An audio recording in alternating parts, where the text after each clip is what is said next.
Is the power button on your iPhone not responding?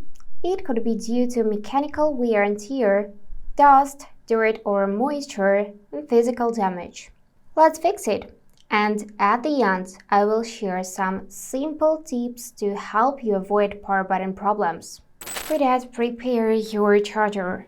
Plug it in a power source and other end plug in your phone like this. After a few seconds, you will see Apple logo on the screen and you just need to wait a few moments and then your phone will turn back on automatically. So let's wait a bit and here it is. Now we can unplug the charger and use our phone like we would normally do. And now, as I promised, a little tip for you guys. You can set an assistive touch button to be able to reduce load on your physical power button. So open up your settings, click on accessibility, then on touch, and find assistive touch feature on the top.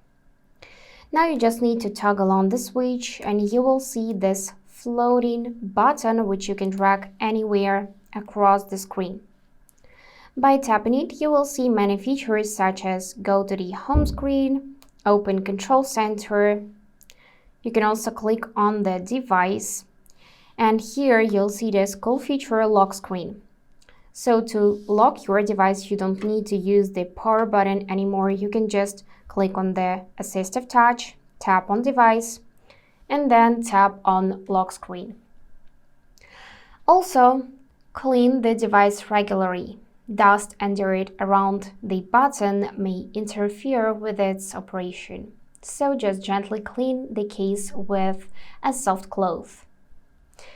And that's it. If this video was helpful, join our squad by subscribing.